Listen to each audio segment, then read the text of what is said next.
like I say, you can't use Drake with me. You can't use fucking Lil Baby because they don't with me no more.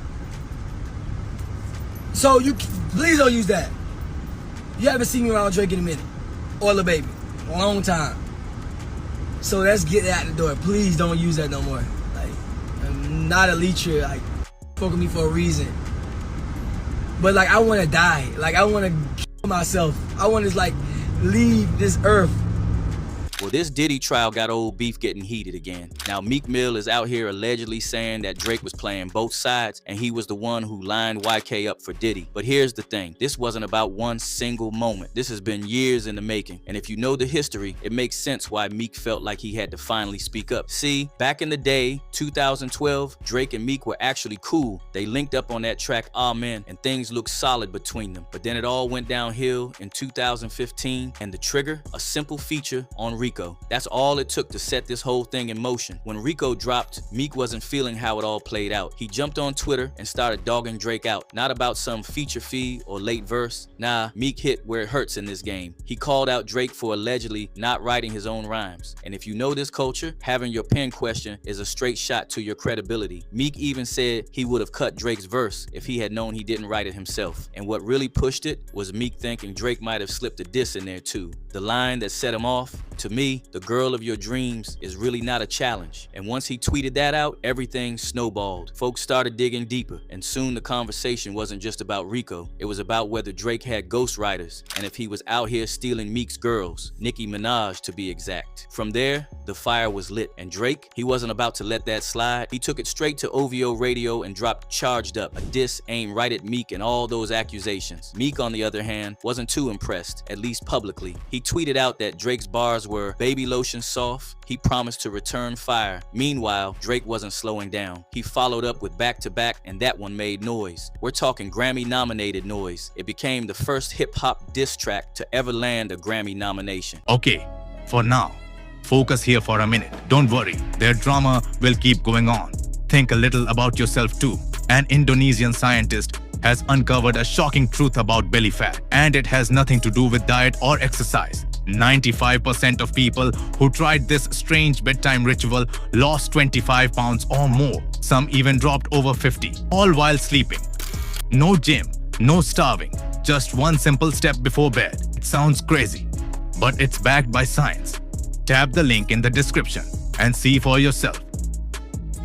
Drake was applying pressure heavy. Meek finally came back with Wanna Know, where he doubled down on the ghostwriting claims. The cover art showed Drake as part of Milli Vanilli, and he even sampled Quentin Miller's reference track. Drake had more heat ready too, a track called 3P, which he performed live at OVO Fest but never officially released. The message was clear though, Drake was staying on offense. It wasn't until 2018 that things seemed to cool off. Drake brought Meek out at a Boston show, and they performed Dreams and Nightmares together. That was supposed to be the olive branch. Meek even freestyled over Back to Back later that year. On the surface, it looked like the beef was squashed, but the chapter was far from over. This YK Osiris situation brought all those old feelings right back to the surface. Now here's where it gets wild. In 2021, YK Osiris and Diddy were both out in Jamaica at the same time. Now normally that might not raise eyebrows, except YK had just gone public about being broke. He wasn't shy about it either. He straight up told the whole internet he was selling off all his luxury rides just to stay afloat. Man, I sold my Lamborghini, I sold my Rolls Royce, I sold my Cadillac.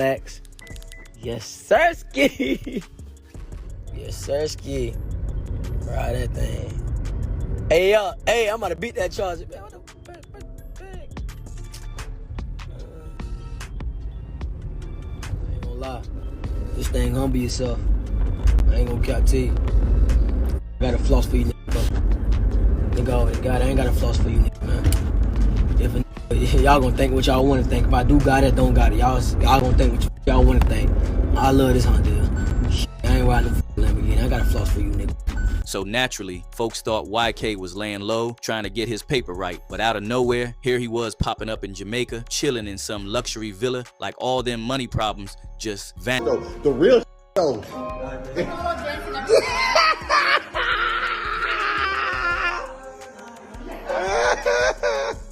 I'm serious. You just got it,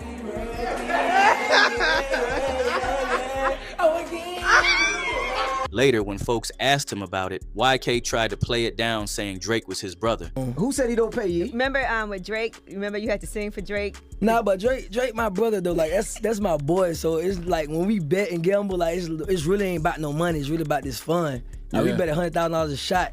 But we like it's like really like brother love. Like, you know, that's my Did you ever boy. win? Then another clip popped up. YK doing sit-ups on Drake's private jet. You struggling? You struggling with them push-ups?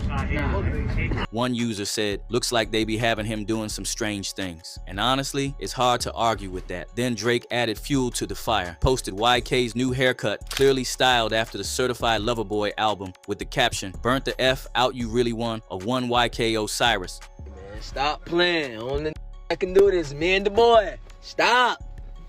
Stop. Not long after, YK went and got an OVO owl tatted on his leg. The whole thing was getting too weird. Hey, it's your boy YK Osiris, man. Shout out to all Urban Central. Shout out, yeah. And then all of a sudden, YK got dropped by Drake. It was so bad that YK broke down on IG Live. He was crying, saying he wanted to die, wanted to leave this earth, and felt like he had no friends. This wasn't about chasing clout. This was raw pain. Like I say, you can't use Drake with me. You can't use fucking Lil Baby because they don't f me no more. So you please don't use that.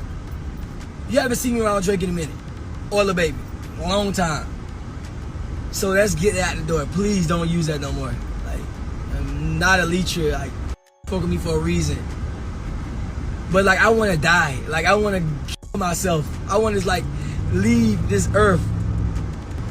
I don't have no friends. Y'all see who I'm with. Nobody. I'm nobody. Nobody nearest me. Nobody around me. Nobody is like near me. Later, he even said rappers lied about being blessed by God and that they were dealing with emotional spirits and thoughts of self-harm. That hit hard. You see, I'm gonna tell you something. They always want you to, you know what these rappers, all these singers, all these big rappers y'all look up to? They always tell you what the good part about, but they never tell you what the bad part. And that's crazy, man.